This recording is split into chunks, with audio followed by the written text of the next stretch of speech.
تپه طلا در نزدیکی شهر شبرغان در شمال افغانستان است که کاوش آن در سال 1978 میلادی به فرمان محمد ظاهرشاه توسط گروهی از باستانشناسان افغان و روس ویکتور ساریانیدی صورت گرفت.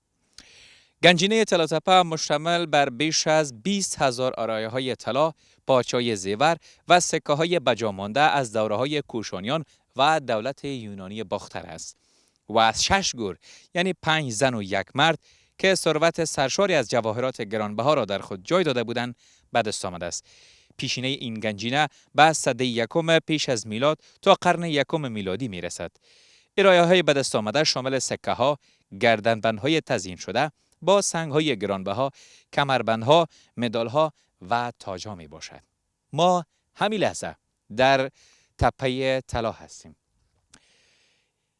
هرچند خود گفته باشین که کجا از این تپه طلا میمونه.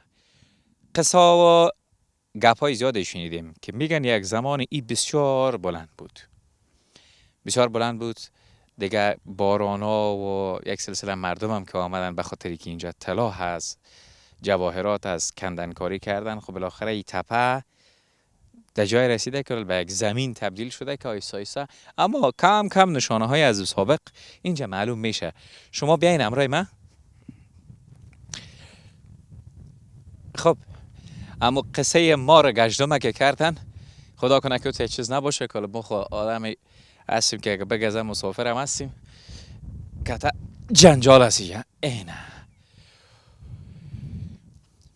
همه تو بیاین همراه ما.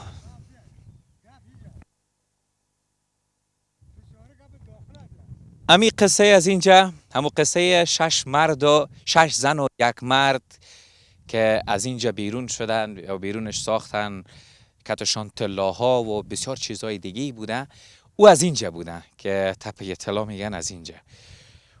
و زیوراتی که پیش از اونا بوده معمولا سنگ های گران قیمت بود، تاج بود، بعضی چیزهای دیگه ای داشته که اینا دیگه ما همی کوکای ریش سفیدی را که از قریه کت خود آوردیمش بر ما یک سلسله معلومات بده در این مورد جالب شاید باشه. این طرف بیا کوکا جان، اینال اینجا استاد شو، اینال تو بر ما روی تدار بده، طرف کمره روی تدار بده کمی بیننده هم خودت ببینن. قصه کو بر ما اینال از این تپه طلا. این طلا تپه گفته نام داره در ولایت جوزجان. این همین طلا تپه سایه‌ایش این همین تپه است.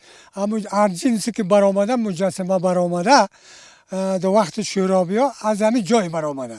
این سیل کنید کوینه قلعه را سیل کنید ما این چیز اون ما و شما دیده هستیم که همین قلعه است. این همین ما این همین تپه همین قلعه برآمده سیل کنید اون مثل هر تونل وری کندنکاری هم شده.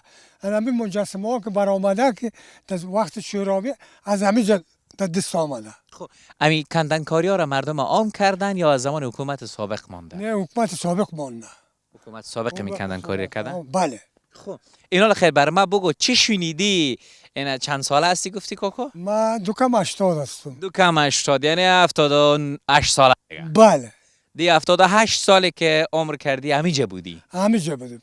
تولد ما همه قریه است. زمان که می دست چپ و راست شناختی قصه کو از این به من مورد چی شنیدی؟ این تپه همین رقم بود یا خراب شد روز به روز؟ این تپه این بزرگ بود، تپه کلان تپه بود. باز از زمان شورابی آمد این تپه را کندنکاری کرد، هم چیزایش کشید، باز همین تو کت غلطک و کت پرغون و برد ایسون انداخت، اون سیل کنیم باز همین تو خرابه شد. سیل کنین تونلای سیل کنین این تپه تو همه اندازه خیلی کلان بود. یعنی اگه ایره بکنن دیگه هم کنده شوه. این قلا بوده که زیر گل شده؟ زیر گل شده، همین تپه شده. باز اینه گفته پدر بابا و اجداد ما میگه انگلیس جایش بود اینجا و این شک تپه میگه جای انگلیس ها بود.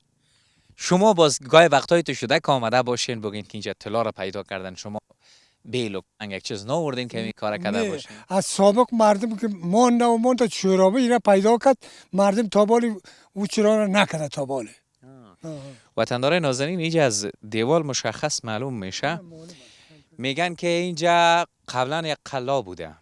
او قلا را زیر گل ساخته بودن با نمو موضوعی که اشاره کردم 6 زن و 1 مرد که در زیر زمین آوارا گیر مانده بودن که گیر نمانده بودن دیگه، به احتمال زیاد پات شده بوده با طلاهایی که کتشان بود، تاج بود کتشان، سنگهای گران قیمت بوده، کلش از این نقطه به دست آمده.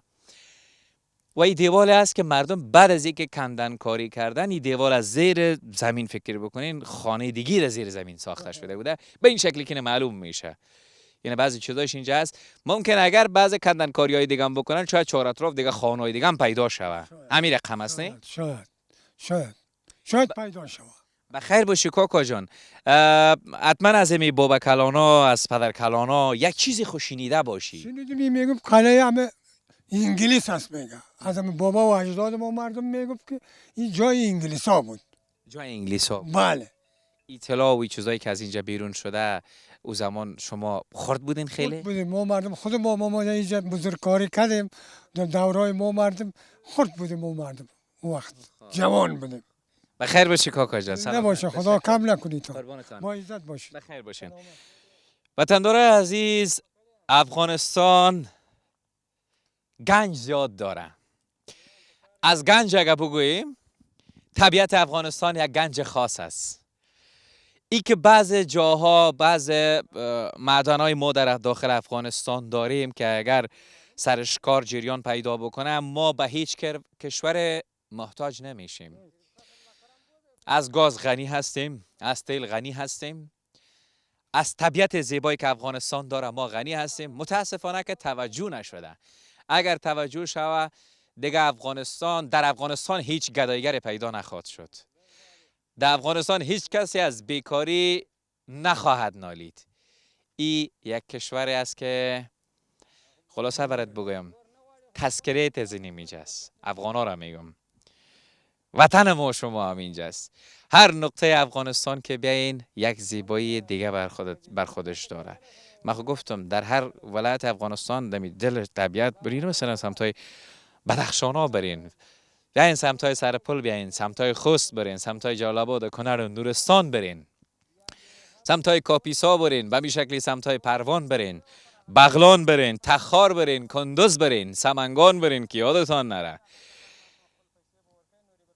ولایت‌های بسیار خوبی هست، اما ما نسبت از اینکه امنیت خوبتر و درستتر در طول 20 سال گذشته نداشتیم، حتی بعضی‌ها از ترس جانشان به ولایت‌ها رفتن نمیتونستن. امید دارم بعد از این امنیت بیاید، به جان هیچ کسی تهدید نباشه، بتونن راحت به هر نقطه‌ای که در افغانستان دوست دارن سیل و سیاحت برن و چکر برن. بیننده باشین، قصه‌های زیادی اینجا داریم با شما.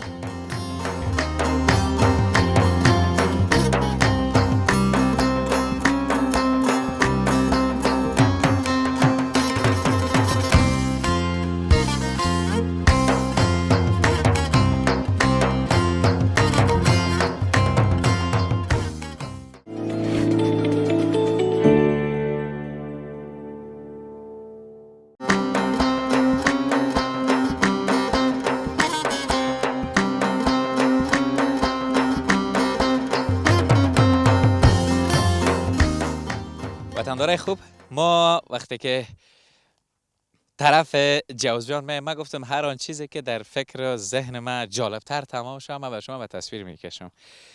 از ساعات آبادات تاریخی تا بازارهای کوچک و بزرگ تا حاصلات و تولیداتی که در اینجا داره، مثلا در زمین ها چی کشت میکنن، چی بیشتر از زمین ها حاصل میگیرن.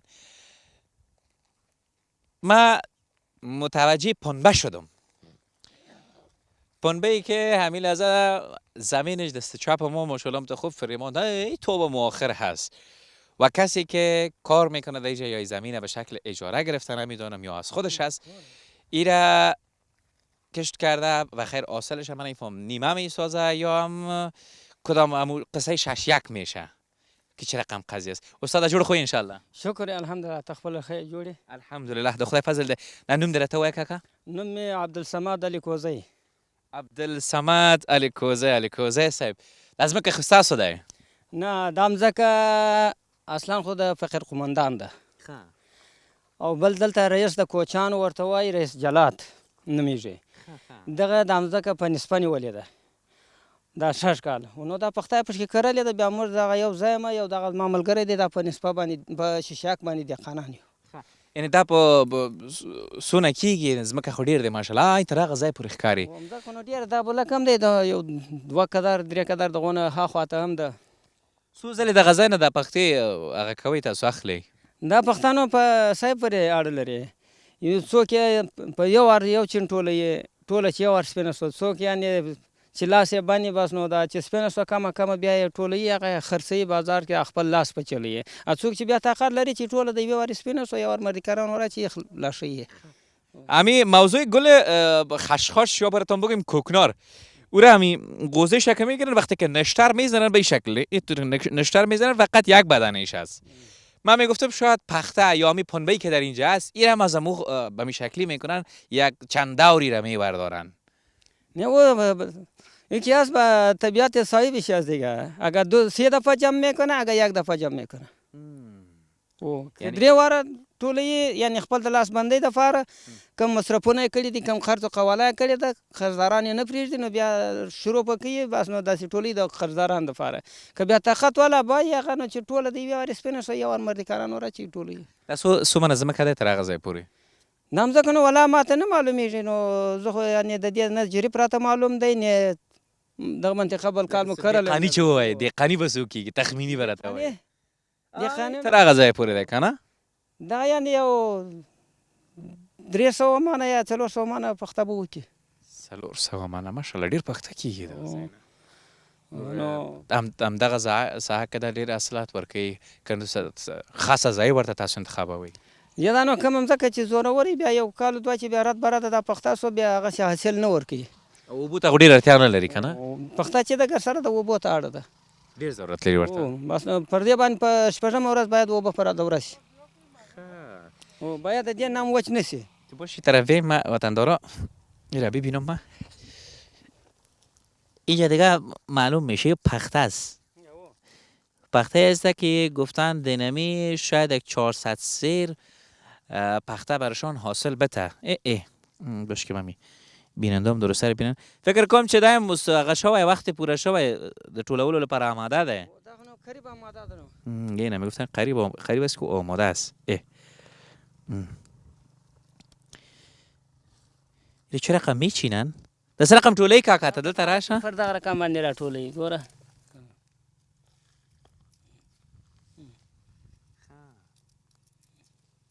اوس دا دانې نه لري بیا دلته په منځ کې هغه دی که نه دانې هم لري که نه ای د وسط از این دانه مونه کم کم معلوم میشه دا دانې به بیا باسي تاسو دا نو بیا ماشین ته ورکوي د ماشین بیا دانې باسي دانې څخه بیا د چګیتو غوړي باسي په روز کال یعنې من په 200 و نیم سوه اوس په 400 ده کاکا یو پوښتنه زما په ذهن کې راغله دلته خو شاوخوا ډېر فکر کوم چې ازبکان ډېر دي او ترکمنان هم ډېر وي تاجکان هم ډېر وي او په دې په منځ کې ته پښتون یې او بېشکه کوم ځای نه راغلی ته زه د درزاو د خوشتیپې د ولسوالۍ د خوشتیپې هلته خوشتیپې کې پښتانه ډېر دي او پښتانه شته خانقاه ورته وایي د خانقاه را پای ته نو بیا د چقمچقره پورې بیا پښتانه دي چقمچقره پای بیا راځه د جرخدغه پورې پښتانه دي بیا عربان دي بیا کور هم دلته دی بیا که کور مملته دی یا کور دلته دی د 15 کاله کېږي چې دلته راغلی یم او مې رانیولې ده زندګي په ښار کې کوم بس په کاروبار د برکت شه کاکا لکه چې ته لاړم مخکې دلته ډېر ازبکان مو ترکمنان او تاجکان پکې پښتانه مې ډېر کم پیدا کړه دې لپاره مې پوښتنه نو ټوله یو وړونه دي دیني وړونه دي ټوله د بابا آدم صفي الله اولاده دي نو چې زموږ منځ کې دا د تفرقات چې راغلی دا بې اتفاقي چې راغلی ده دا هم د خارج کشورونو څخه ده متاسفانه چې همداسې دی متاسفانه یو کشمیر ما یې د حمایه کوي ما ته مصرف راکوي خرڅ راکوي وایي وروره وجنګېږه بل کشور یې تا ته درکړي یا بل کشور هم بل ته ټول د هغوی تباه او برباد کړي دې نه نور څه نه غواړو ټول افغانستان یې د جنگ میدان ګرځولی دی خپل د ګټې نفسې دپاره زوړ ټانک پر ما تېروي زړه مرمۍ تاریخ تېره پر ما تېروي خپل مصرفونه ټوله خپل ګټه یې په نظر کې نیولې ده چې ګټه نه یوه مرمۍ ملاک افغانستان ته کومک ورکړي یوه روپۍ ملاک ورکړي نو همداسې دی مننه ډېره زیاته کاکا جانه مشرانو ته وایي چې ورور ته وجنګېږه که بریالی شوې پاچا یې که نه وې راسه ستا ځای په خارج کې دلته تیار دی دغه د پرتمان د خپل زندگی پشک کوه افغانستان څخه پیسې د ډبل راوړي راته. مننه کاکا، مننه ډیر زیاته، مننه. وطندارای نازنین، کاکا بسیار درد دل داره. اگه کتش بیشینیم قصه کنیم درد دلای کاکا بسیار زیاد است. خب به هر صورت در افغانستان تو کسی نیست که بی درد دل باشه. وقتی که جیب خالی میشه، مفلس میشی، فضای کار برات مهیا نمیشه، بیت باید بگم که آواره و سرگردان میشی، دیگه درد دل از کلش. خداوند وطن ما شما را از تمام آفات آسمانی و زمینی نگاه بکنه. وطن داره ما را کنار فامیلشان خوش آرام نگاه بکنه. ما در این یک جایی که میاییم طبیعت زیبا اینجا را به تصویر میکشیم، قصای خودمانی وطن دارایی که در اینجا هستن هم شیرین تر است. خیر اسلام یک خیر ملت ما دما ایجاد کنه. آمین آمین. بخیر باشین، سلامت باشین، بخیر باشین. وطن داره عزیز بیننده باشین، قصه زیاد داریم این طرف.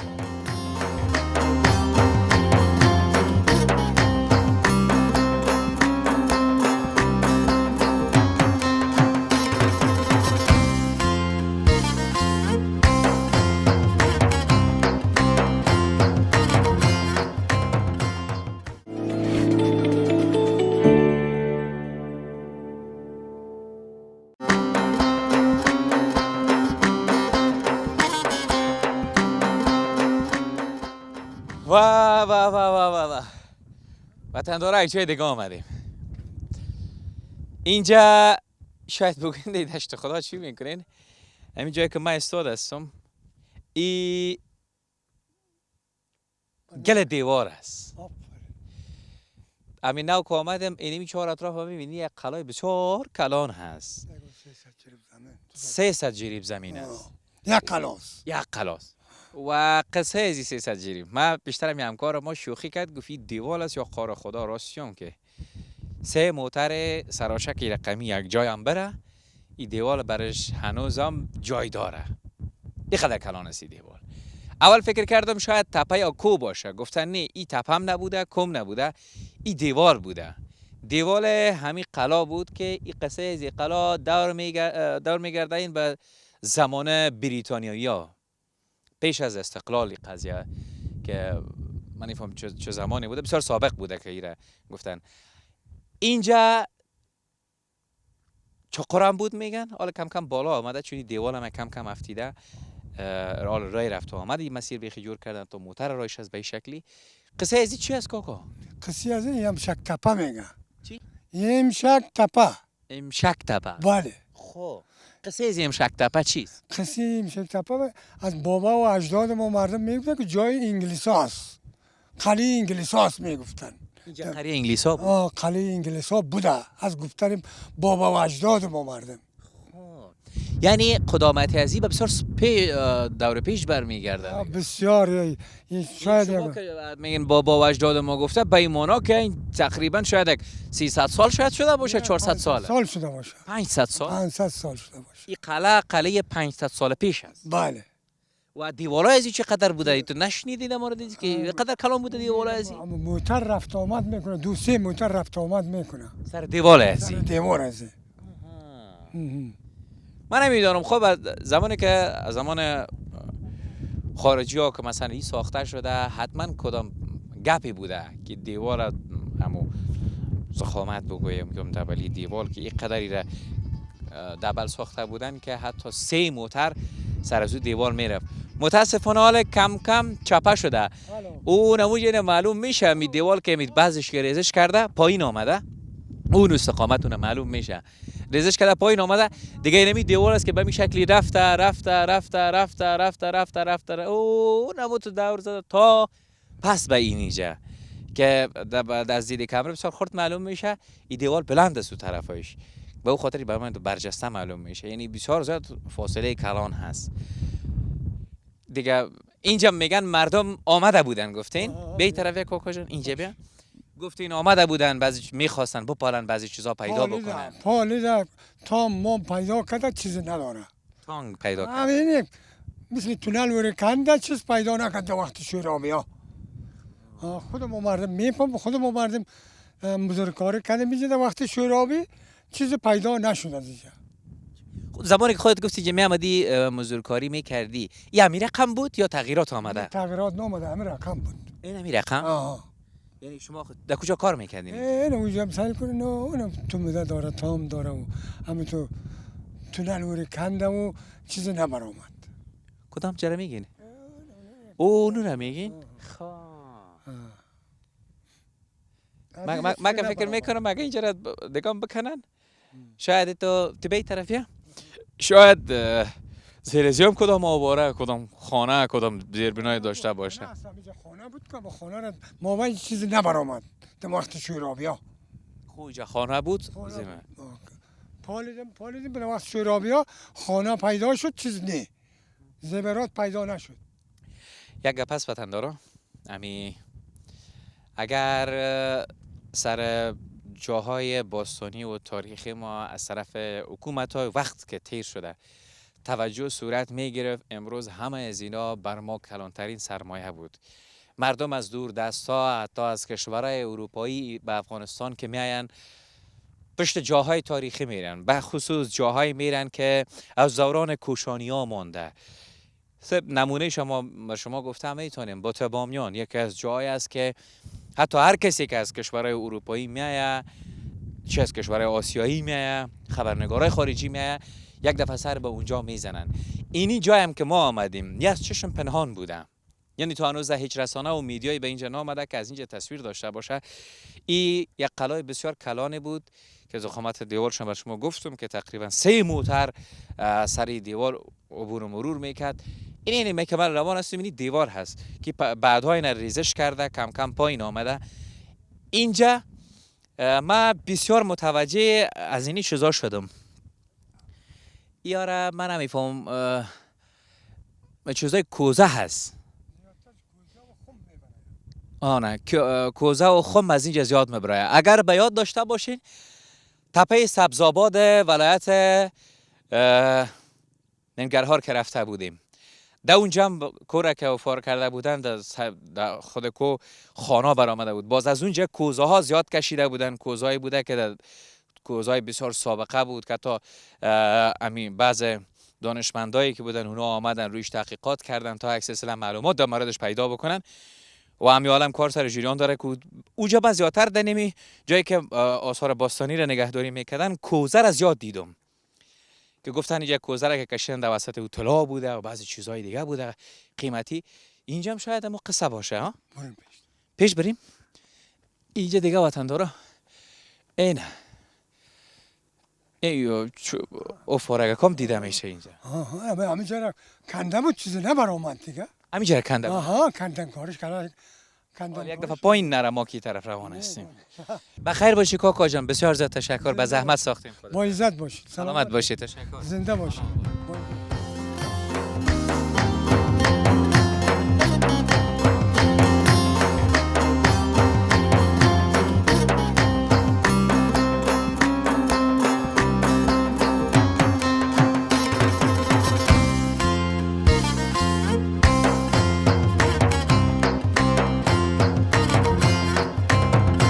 هرچی پیشتر بری طبیعت بسیار خوب داره. این من الان بر شما نمیگم، اونجا که رفتیم تصویر خودش با صحبت خواد کردم روی ما شما.